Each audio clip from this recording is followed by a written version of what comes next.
The new Mortal Kombat is coming next month, and myself, I didn't saw the trailer yet because so many people are becoming super overhyped for it, and I want to remind you that sometimes the trailer is different than the movie. In order to celebrate the upcoming movie, I decided to check a live-action web show, Mortal Kombat Legacy. And before we start, this series are gonna be a long series. If you're gonna watch it until the end, I highly appreciate it. I put so much time and effort on it, and of course, don't forget to like, share and subscribe. It helps me out a lot. Thank you so much, and let's straight to the video.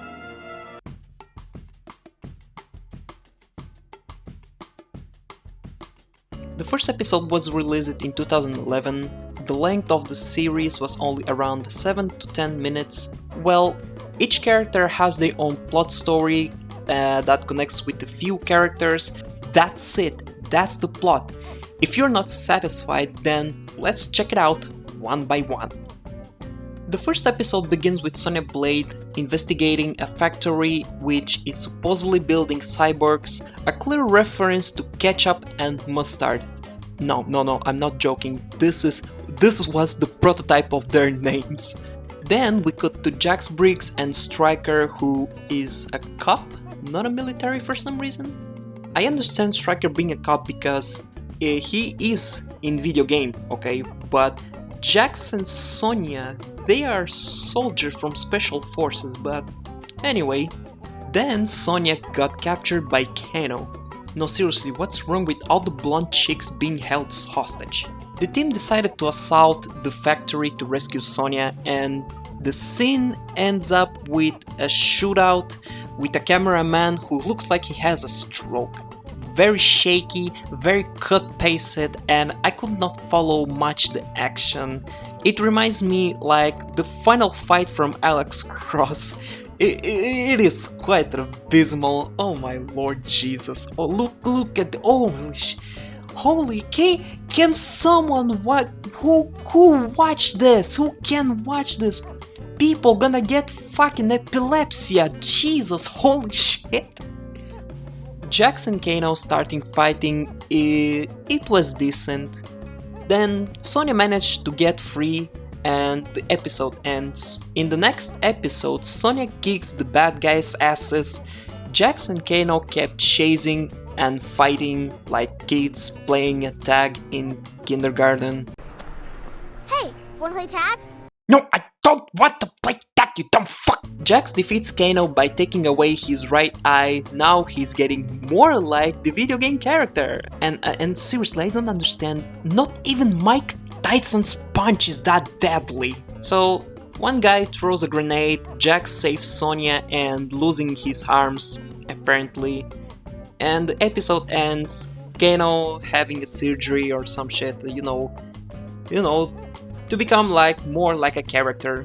The third episode is about Johnny Cage's downfall career, just like many Disney child celebrities. Then we have a cameo from Ed Boon, the creator of Mortal Kombat himself. Hey, that's nice. I really hope he will have another cameo in the new movie.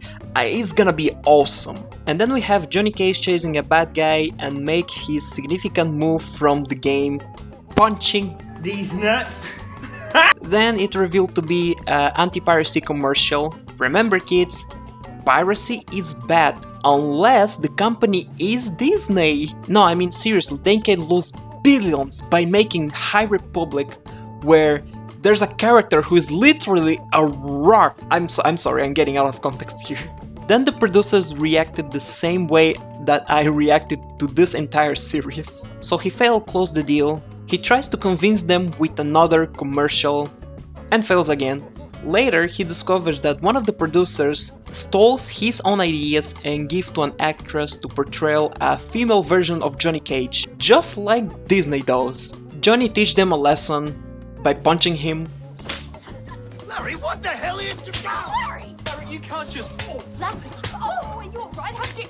Larry!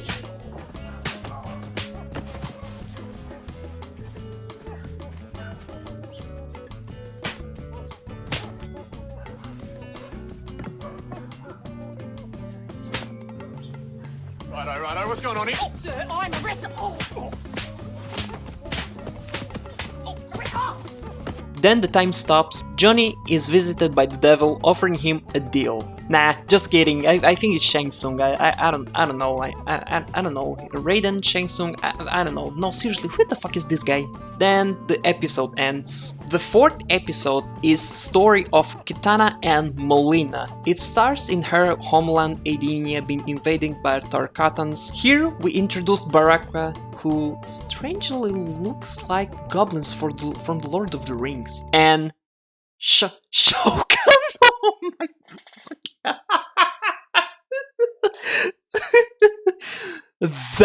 that is Shao Kahn. I mean, seriously, Shao Kahn was supposed to be this mysterious, dangerous menace under the mask. Hell, even in Mortal Kombat Conquest kept him under the mask all the time. But Rasputin, he was played by the same actor who played Raiden. Shut up! Seriously, they did the exact same thing that M. Night Shyamalan did with the leader of the Fire Nation in The Last Airbender. Then we got into an animation. I got nothing to complain here. I highly respect the artists who drew and animate this sequence. So apparently Baraka invades the castle, got stabbed. Then Sindel escapes with his husband. Did I mention that this is Sindel and Kitana? Then Baraka stabs back at Sindel's husband. Then Shao Kahn appears. Jesus Christ, he looks more intimidating with his own goddamn mask! This man is an imposter. So Shao Kahn takes over Edenia and makes Sindel as his wife. Looks like Shang Tsung created a clone of baby Kitana. This clone is Mileena, who looks more like Jax Skellington. So Sindel poisons herself and dies. Sad. And then they go back into an animation where Mileena discovers that she's a half Tarkatan, and then they back into a live action again. I think apparently they didn't have much budget to make a shark teeth effect, so they stick with the animation. So a few years later, they are full grown, and now the episode ends. The fifth episode shows Kitana and Mileena fighting. This fight choreography is slightly better because both actresses are stunt performances. I'm gonna give them credibility on that, but not much in the acting. But we'll get there later. And then they go back into an animation again for, budget reasons. They're hunting down real Sindel's husband who have escaped. Kitana goes in search for answers for his real father. It revealed that this old man with fake gray hair and beard is her father, and now he's dead. Very sad. Then Kitana finds out the truth and the episode ends. The sixth episode is Raiden's story, and I'm gonna confess, this is my favorite episode of the entire series because the director made Raiden's story like an ambiguous thriller set in a mental institution. If he removed the beginning, like showing Raiden falling from the sky and letting our imagination how he got there, I think it will make the episode a little bit better. So then Raiden is captured. Okay, first, they don't know who this guy is, okay? They can make him as a patient just like that, okay? Second, Raiden is a wise thunder god who solves his own problem with words, like, I am the thunder god, and I'm late to the tournament. Okay, yeah, I think if he will say like that, he will probably go into the mental institution.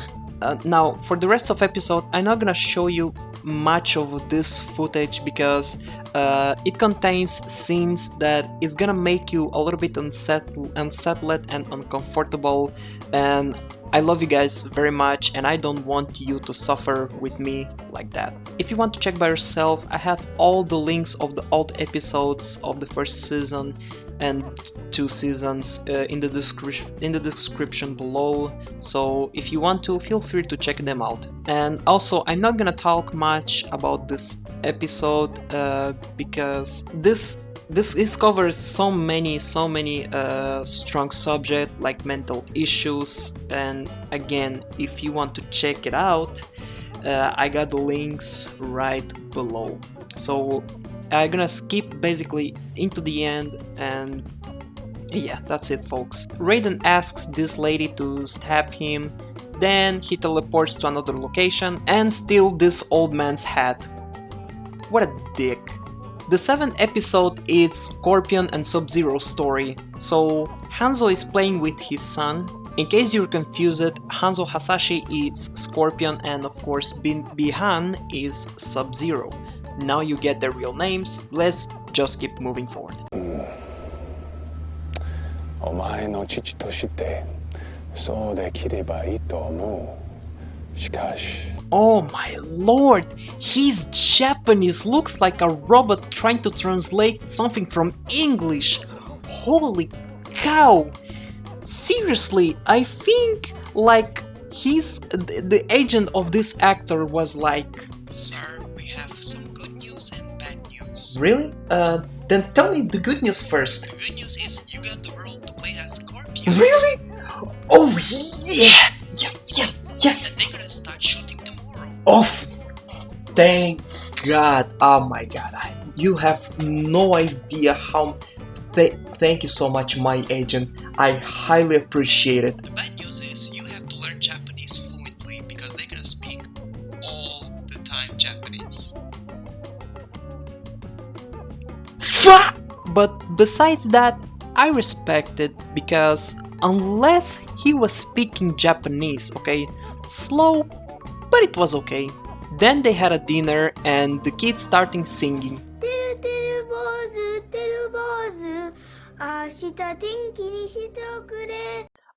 I know I bullied a kid, shut your mouth. Then few soldiers called Hanzo, aka Scorpion, and his costume as Scorpion. I gonna confess, I didn't like it much. I know it's like a traditional, you know, this kind of mask, but I didn't like it much, the costume, I gonna confess. So they teased a fight and then the episode ends. And also one point, Sub-Zero's costume it's much better. I don't know why they didn't do the same to Scorpion's costume. Well, anyway.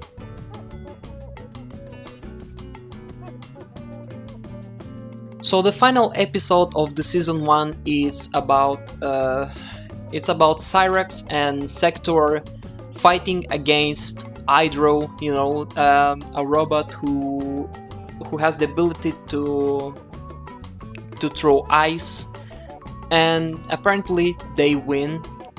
And I gotta confess, this episode is a little, it has a good fight, okay, despite the CGI not being a little bit outdated, you know, being fake as shit, but at the time, in 2011, somewhere 2012, you know, it was okay, okay? It is not the worst thing, but unless they try it, and after the Raiden episode, this one is one of my favorite, without a doubt.